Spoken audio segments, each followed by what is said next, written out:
Hey everybody, I'm Tom Vasel. Zee Garcia, what's happening, everybody? Sam Healey, what's up, y'all? Hey, we're here to talk about the biggest game award of the year, which is not Dice Tower Awards yet. But it is the Spiel des Jahres. These are awards given out in Germany. They've been giving these out since the late 70s. That's right. Giving the best game of the year. It's normally, they pick the best family-style game of the year. That's been the traditional what they have done. But they also have two other awards, the Kennerspiel, which they've already announced. That's My First Stone Age. And the Kennerspiel, which is a more strategic The game. Connoisseur Gamers Award. And this year they've made some surprising picks. In fact, even Blood Rage was on their recommended list, which is something I never would have expected, Right. mostly because it involves conflict. So the three games that were nominated for the Spiel des Jahres are Karuba from Haba Games, their new family line of games, Imhotep from Cosmos. Cosmos has had a lot of games in the Spiel des Jahres nominees over the years. Over the years, very many. And Codenames from CGE, which I believe is the first time CGE has gotten a nominee in at least this category. Well, So their two games new have companies. previously tended to be more complex games, so Right. that would eliminate them just in and of itself. The Kennerspiel, the more complex games, the three nominees are Isle of Skye, which is from Mayfair/Lookout Games, and then Pandemic Legacy from F2Z Entertainment, and then Time Stories from Space Cowboys. Space Cowboys. I was about to say Asmodee, but that's not right. Asmodee is the overall producer. So we're going to talk about the Spiel first. Now, this is the first year I can ever remember where all three of us have played all 6 games. Correct. And not because they were nominated. Right. Right. We just played them all when they came out. Played them, right. Well, typically in the past, there's been at least one nominee that has, at the time of the nomination, even by the time the awards are given, not been published or been available in English. Well, Imhotep was close. It was close, that's true, and so the company was nominated, the game, and so they definitely hurried to get the game out in English here in the States as well. So that's, I think, what made it available to be played, which is great, and it just means that all of these games are simply becoming wider and more and more available to the entire gaming world, really. So it was very fortunate that we could play them all. Now, in the Spiel games of the three, I actually like all three of them. I don't know that you necessarily agree. The one that is the clear fan favorite is Codenames. There's no denying Codenames just won the Origins Award. It won several Dice Tower Awards. It has a good chance of winning more awards, I'm sure, as time goes by. It's sold almost 500,000 copies already.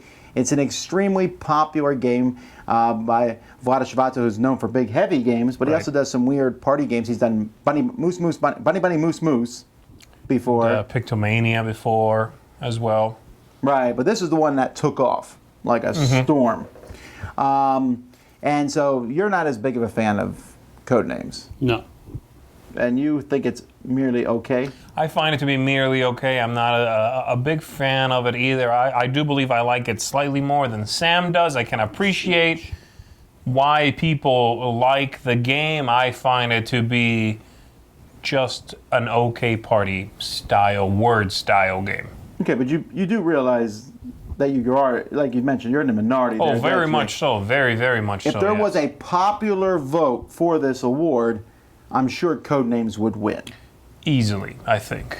If for no other reason, and the other two aren't as well known, but I think next year, regardless of who wins the award, Codenames is still going to be selling a lot. Right. Whether it wins or not. And I can't say the same for the other two. The other two are fine games.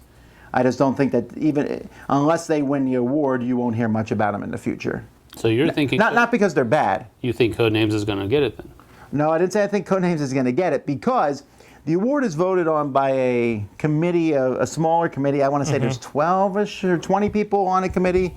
And I think they're honestly not swayed by what everybody wants, because if they were, Splendor would have won a couple years ago. Right. And it did not. That was the clear popular choice in that category. And there's been other times where that they have taken a very popular game and not put it to the front. So what do you guys think of Karuba? I really enjoyed Karuba. I liked how the tiles are flipped.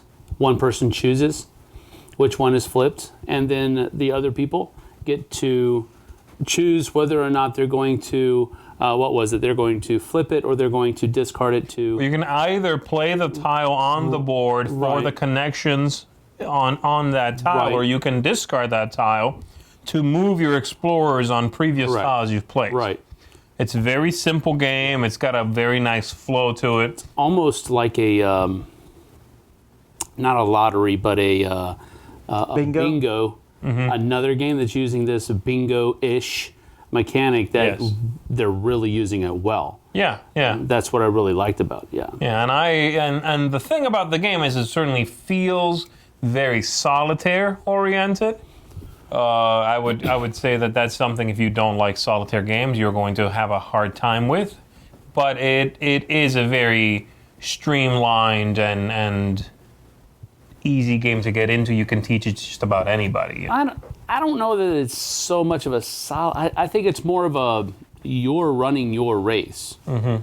And I get what you're trying to say. You're very much focused upon what you're doing, but at the same time, you have to pay attention to what everybody else is doing, because if you're going too slow and everybody else is going too fast, you need to catch up to that. You need to even out somewhere. Mm-hmm. So I think there's more interaction there than meets the eye.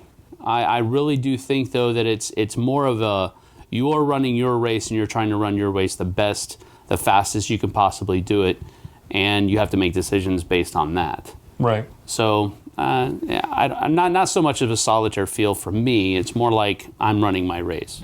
I get that, but I think that because it has less interaction than the other two do, I think it would, in my opinion, this is the third of the choices to pick. I like the game too, but I think that they're looking for a game of interaction, which brings us to one that has more interaction, and that's Imhotep. This is a game that uses cubes, but uses big, solid wooden cubes, 2 to 4 players, definitely one where you can mess other people over on purpose, Yep. but at the same time, that's not the focus of the game, is to mess people over. It's to build your own dynasty by putting cubes in the right spots for points. Yeah, yeah. Well, this is the more classical of the choices, I would say. Yeah. It's the one that feels the most like previous winners have seemed and felt. It's that standard square box, 2 to 4 players, about 30 to 45 minutes, and it just has that vibe to it. Like, okay, this feels like a Spiel winner.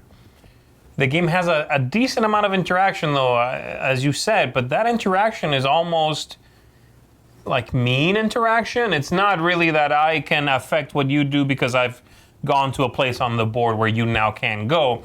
I can actively take you someplace, or your cubes, that would just not benefit you as much. Now, I'm not denying you everything. I'm still giving you something. And by me moving a ship just to hurt you, I am skipping me placing a cube on the board.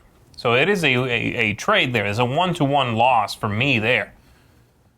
But I wonder if the game is perhaps a little too mean to be something that the committee looks at and goes, yes, this is a winner. I think it can definitely be played that way. Yeah, I'm going to say no on that, because Ticket to Ride could also be played like that. I could sit there and go, oh, that's rebelling something, I'll block you. But it's usually not in my best interest to do that. Definitely not beneficial, yeah. So what do you guys think will win, and what would you vote for to win? Well, I think Zee said it best. I think Imhotep, in my opinion, Imhotep is probably the stand alone as far as what I think should win it. You think it should win it? Yeah, because I think it best fits the category. Okay. My favorite of the group is Karuba. So there is that. I just don't think Karuba is going to win. Right. I think Imhotep is going to win. Would you vote for Karuba, you're saying? I would vote for it, yeah, because I like it that much more than Imhotep, and that much more than Codenames. So that's kind of I think Imhotep's going to win it. My pick would be Karuba, and Codenames is the far outlier. All right. See, for me, I think Codenames is going to win it. It's been steamrolling everything else. I think the odds are in its favor, and if I'm saying what do I think is going to win, I'm going to play the odds and say Codenames. I would also, however, give it to Karuba because I thought Karuba was definitely the best game from the three. It's the one I have enjoyed the most. It's the one I've been able to play with the most people. It just zips along and it's very enjoyable. And so Codenames, I think, is going to get it, but I would vote with Sam here and give it to Karuba. It's just my favorite of the three. I don't think Codenames has really been steamrolling as much as it Well, it's seems definitely like been it steamrolling any popular vote award. has. Well, that's, again, you made the delineation between popular vote and these kind of counseled votes. It did not do as well as I thought it was going to do with Dice Tower Awards or with Origins Awards. However, it came in pretty close on second in a lot of those things. Still, second is the first loser. I'm just saying. I mean, there is a popularness to it, hands down. But as far as voting councils are concerned and award committees, it's not doing as well as everybody's expecting it to. Well, this is what I think it will be. Imhotep, I think, will win. I know Codenames is more popular, but I think the committee, it's the kind of game that they usually pick. It just has the right amount of actions and the right amount of strategy. The one I would vote for would also be Imhotep. I like Codenames, and I think Codenames will be in my collection. Well, I know it's going to be in my collection longer than Imhotep because it's in my collection and Imhotep is not. But I like I played Imhotep a lot more this year than I played Codenames, but I just think fits that category, and that's why I would vote for it because I think it's a better family game. I like Codenames. It's hard for me to think of it as a family game. It's the kind of game I want to get together with gamer buddies and play it more. How many words can we get in one shot? Right. But we'll see. Kennerspiel. Now this one, my mind was blown at not only just the games nominated, but the games that were on the recommendation list. Yeah, I mean, it's a very strong list. I honestly never thought Time Stories would be nominated. Pandemic Legacy, if it had not been nominated, I still would not have been surprised, but it was. So I consider it either way, right? Isle of Skye. That one, again, the for lack of a better word, that is the safe pick. It's the one that is more traditional than the other two. All right, well, let's talk about Isle of Skye first. And Isle of Skye is a tile-laying game, which at first blush, you're like, oh, it's like Carcassonne.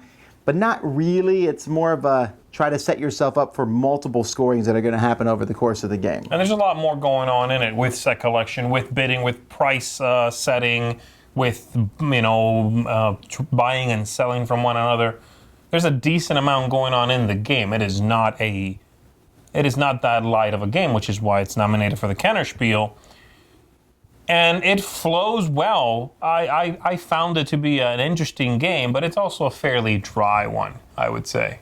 I think they stuck with something that is known, the whole tile laying aspect. It goes back to Carcassonne, and people are familiar with that. And with that basic foundation, we're going to sprinkle some stuff on there that you may not have seen that much of, coupled with this mechanic. And I thought it was a pretty cool design. Yeah, this one sort of takes the place of that one game I haven't heard about typically in previous years. Yeah. There's like that one game that just hasn't come out in English. I don't know what this is. That one just happens to be available. Yeah, I think if this one hadn't come in as a review copy for us to play it, I don't know that I would have hunted it down. Right. And even after playing it, I like it, but if I never play it again, I won't. It's not like I look back at the experience. And I think it's almost unfair because when you're comparing it to the other two games, which offer amazing experiences, sure, it might be a really good game, but when we played Isle of Skye last, I'm like, what happened? But I can tell you exactly what happened last time I played Pandemic Legacy and Time Stories. Exactly. Right. But at the same time, and I'm just kind of playing devil's advocate here, you pretty much can't go back to those other two. You can repeatedly go back to Isle of Skye. It has no half-life, so to speak. Well, that is interesting. I'm wondering how the committee will handle that part of it. So Pandemic Legacy is the other juggernaut that's involved here. Number one on Board Game Geek. Also constantly praised wherever you go. It won the Dice Tower Game of the Year handily. There's just a lot of positivity. The biggest negative for Pandemic Legacy would be it is a spin-off of another game already, Pandemic. Right. And then the second one would be that it's after 15, 16, 17 games, you're essentially done. I know there's people It's who done. say you can play it multiple times, but you're pretty much done. Right. So I love the game.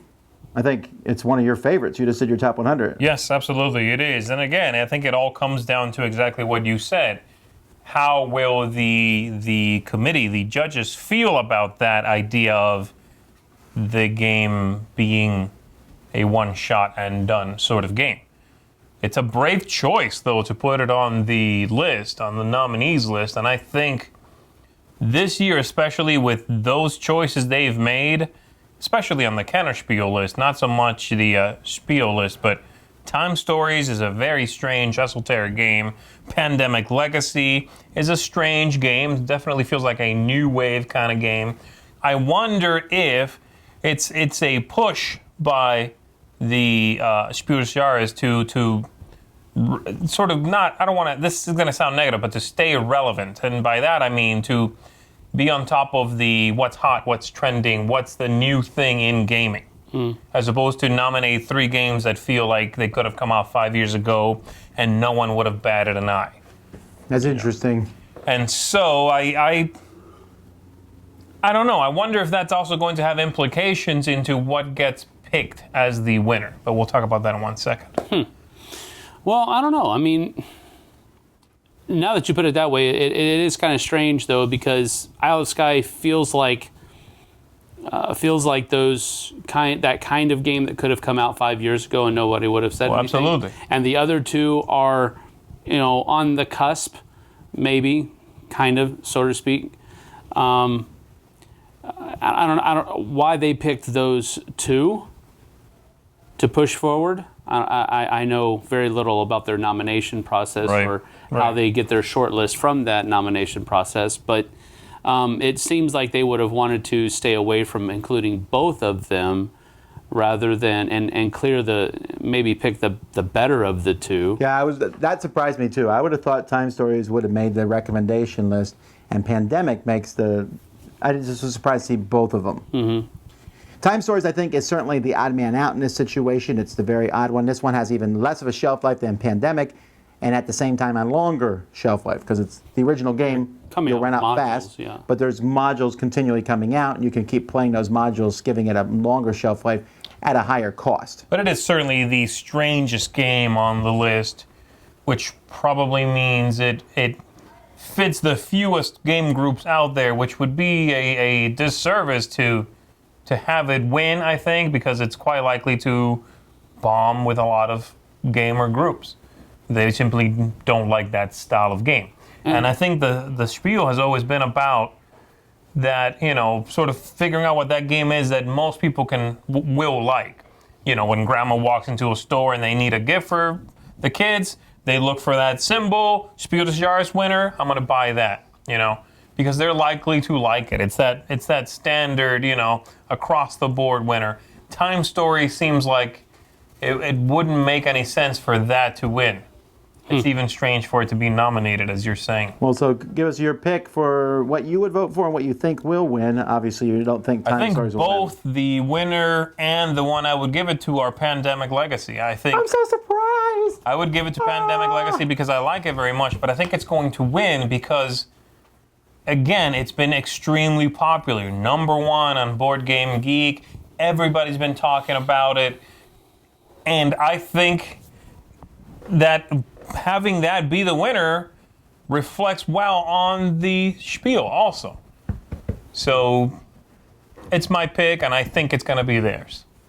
I agree with Z. I think Pandemic Legacy will win it for pretty much everything he just said. I think it's that popular, and at the same time is a solid game, a strong choice. Not to mention, I feel like they slighted Pandemic in the past, and that's because that did not win. Yeah. And that may be something, I think Pandemic lost to, what did it lose to? But it didn't win. That's true. And that's sometimes the committee, I feel like they're like, oh, well, it didn't win then, so we'll give it to it now. I think they did that with like Lost Cities, the board game, previously. The one I would vote for, that's a tough call, but in my heart, I really love Time Stories a lot. And I hope Time Stories wins because that would guarantee us expansions for the next year. That's true. That is so true. Please vote for Time Stories. I want my modules. Well, I don't know. Isle of Skye really seems like the far outlier here, right? I mean, it just does not. Maybe, compare. but maybe the other two take each other down. It's also the safe pick. I guess so, but I don't. The other two are really weird games. That is also the safe. You know pick, what? right? Here's my thing about Isle Sky, though. And I didn't say this earlier. I think Isle Sky is a fine game, but if you're picking a game that's that type of game, there's at least 4 or 5 better ones they should have picked. Where's Elysium? True. You know, where's Deus? There are other games out there that came out in that same kind of category, which are better games, in my opinion. Right. Well, I don't. I don't know. I don't want Pandemic Legacy to win for the reason you stated, where we messed up a few years ago, so we're going to give it to this guy. No, I don't now. think that's why I went, but I think that might have a little to do with it. Well, that's what I'm saying. I hope that's not why it wins. If it's going to win the category, it needs to win it on its own merits, not on something that happened, a few years ago. I certainly hope that's not what happens. With that respect, if Time Stories wins, that's definitely not what happened because it is a brand new breed so much. I'd be so to super speak. surprised if Time I Stories would wins. too, because like Zee was saying, it does not have a wide appeal. I mean, even within our group, one of the modules really fell flat for It's a us. divisive game. It is. Sure. It's very divisive. So, because of that, I have to kind of disclude, or no, it's not. Exclude. Thank you. I have to exclude Time Stories from the running. So I'm probably going to go with Pandemic Legacy as well. But with the caveat being, I certainly hope that they don't pull some shenanigans just because of what they did. What would to the you vote base for? game. I would probably vote for Pandemic Legacy myself. All right. Well, that's kind of we're kind of combined there. What do you guys think is going to win? It's going to happen, I believe, on the 19th. So you have a couple days to decide. We'll see. It's Either way, a good year. It's I won't be definitely a upset very with any of the strong. wins. It's a strong set of nominees this year. In previous years, there's been a game or two that you can clearly say that's just on the list. I might, going back a little bit, I might even write in Blood Rage. That's right. All righty. Well, those are our predictions for the Spiel des Jahres. Let us know what you think. Until next time, I'm Tom Vasel. Zee Garcia, thank you, folks. Sam Healey. See you on the flip side, y'all. Thanks so much for watching the Dice Tower videos. Find more great videos and reviews, as well as our top-rated audio podcast at Dicetower.com. You can also find other great shows at Dicetowernetwork.com. I'm Eric Summerer, and you've been watching The Dice Tower. The Dice Tower is sponsored by Cool Stuff Inc., where you can find great games for great prices. Cool stuff in stock. Check them out at CoolStuffInc.com.